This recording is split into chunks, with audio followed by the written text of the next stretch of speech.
Magandang araw mga kaibigan. Bigyan natin ng reaction, opinion itong post ng Inquirer.net. Nakakatawa po ito. Diyan ang Pangulo, naging kargador ng bigas. President Marcos Jr. playfully lifts a sack of rice as if it were a dumbbell during a rice distribution event in Manila. On Monday, Marcos dispelled rumors about his health by jogging and doing several jumping jack inside the Malacanang compound. Grabe ang ating presidente, sobrang sipag. Oh. So,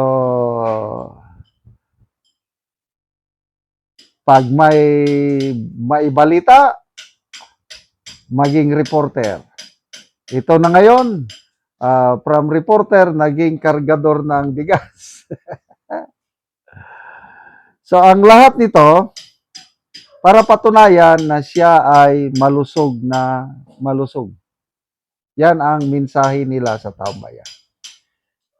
So, bakit? Kung malusog siya, kailan ba yung nag-post sila ng pictures, videos? Doon ako nagsimula na magduda sa kanyang kalusugan nung Easter Sunday ba yun?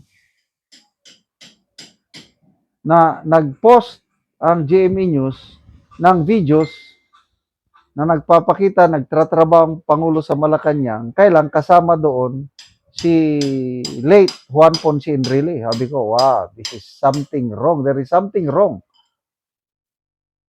Tapos yung picture na nagtatrabaho siya, kasama niya si dating Executive Secretary Lucas Bersamin. Another red flag yun. So, kung malusog siya, bakit kailangan pang mag-post ng mga ganong pictures? Bakit kailangan pang mag-post ng videos na kasama niya ang patay na? Kaya hindi mo masisi ang taong bayan na maghaka-haka na may diferensya sa kanyang kalusugan kasi nga, inamin naman niya na meron siyang diverticulitis. Kaya lang sa ngayon, sinasabi niyang magaling na siya. Na dapat daw, sabi ng Ticler, pag sinabi ng Pangulo na magaling na siya, maniwala na tayo kagad. Oh, that cannot be. Ako, ang matigil na lang itong pagdududa ko sa kalagayan ng Pangulo, kalagayan ng kalusugan niya, kung magpapakita na sila ng official medical bulletin. Yun lang ang ano. No amount of, yan, pabuhat-buhat, pa-jogging-jogging, pa-jumping jack. Hindi ako makukumbinsi nun. Hindi ko maintindihan bakit napakasimpleng medical bulletin ayaw nilang ipakita. Again, ito, nabasa ko lang sa post. Ulitin ko, nabanggit ko na ito sa nauna kong mga vlog. Sa US, napaka-transparent sila doon sa kalagayan ng kanilang president's health. Nung una pa, President Eisenhower, Dwight Eisenhower, na nagka-stroke siya. So nung naayos na ng mga doktor yung kanyang kalagayan, humarap na siya sa media, kasama niyang kanyang doktor, at ang mga doktor ang nagpaliwanag ano yung dahilan, bakit na-stroke ang presidente, anong ginawa ng mga doktor, at ano ang assurance ng American public that the president can do his job properly. Yun. So ang American public, hindi na mag-alanganin dahil doktor ang nagpapaliwanag. Sino pa ba yun? Si President Ronald Reagan, nag-undergo siya ng 2-hour procedure sa isang ospital. Yung 2 hours na yun, grabe. Inilipat niya ang power of governance sa kanyang Vice President, George Bush Sr. Kasi baka kung may mangyari sa kanya, at least Nandun na, ready to take over na yung kanyang Vice President. Next. Sino pa ito? President George Bush Jr.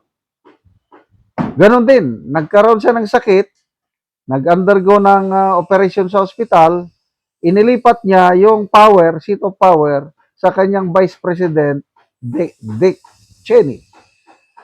Ang maganda sa kanila kasi doon, dahil iisang partido lang ang presidente at saka vice president.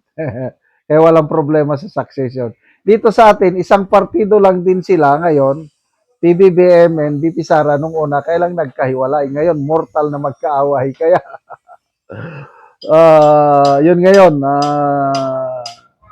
ito, hinala lang ito na ayaw nilang ipaalam ang kalagayan ng Pangulo kasi baka mamaya si BP Sara ang mag-take over. Ay, nakakatawa. O, salamat na lang at ito, to me, it's a good development. Ang grupo ni General Romeo Pukis, ang United People's Initiative, nag-file na ng petition, mandamus ba yun? Writ of mandamus sa Korte Suprema to compel the President na ilabas ang kanyang health record and to compel the President na magpa-testing sa buhok to determine his physical and mental capacity to live. So I don't know kung anong action ng Korte Suprema sa petition na yon. But balik tayo sa health issue. Ako, personal opinion ko lang ito, mas gusto ko na maging malusog ang Pangulo para magampanan niya ang kanyang tungkulin hanggang 2028 at buhay na buhay after 2028. Natutuwa ako doon sa comment ni Jason Sa. Kung si Mr. Jason Sa ang masusunod, gusto niyang buhay na buhay si PBBM. Pag upo ni BP Sara para mapanagot siya sa alleged na corruption issues na nangyari sa kanyang gobyerno. Oh, di ba? So, sa mga fans ni Cara de Villan, I'm sorry. I go with Jason sana. Sige, malusog ang Pangulo.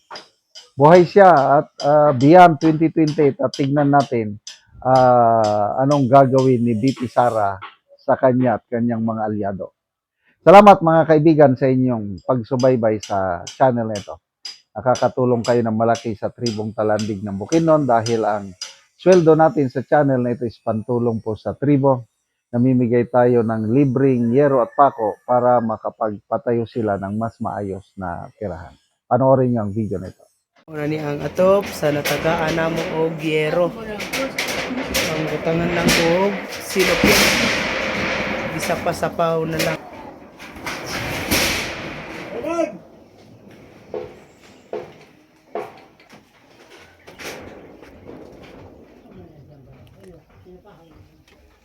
Gisapaw-sapaw na lang.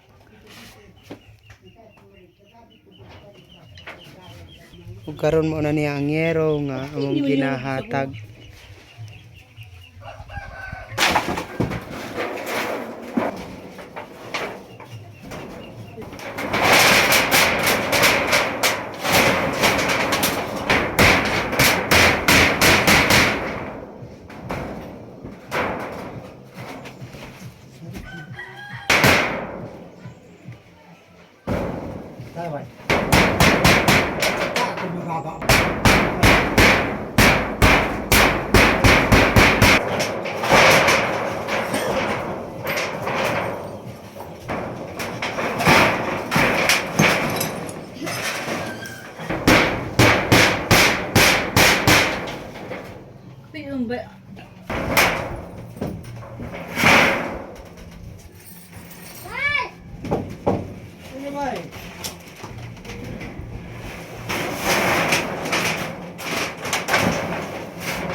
Mga silipin ng mga ito.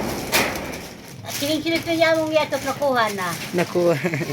Tungod sa pagtabang sa atong Karon humanagid sa pag-atop. So nalipay gid si ante nga napulihan na tong iyang atop nga mga silupin lang. salamat sa nagtabang sa seni nga nakatok ko. Salamat sa Ginoo nga sa diyamit sa tao. Oh, ante. So pila na di ante katuig ang inyong atop nga kining mga silupin lang o mga yero. Kape na 20. Kapin na 20 katuig. So dugay-dugay na gyud. So salamat kayo ante. Wala among trabaho kay tungod sa mga tigulang nami. Nga senior na gani. Ay, so wala na mo'y trabaho ni tatay. Wala trabaho na mo. Oh, salamat kayo ante.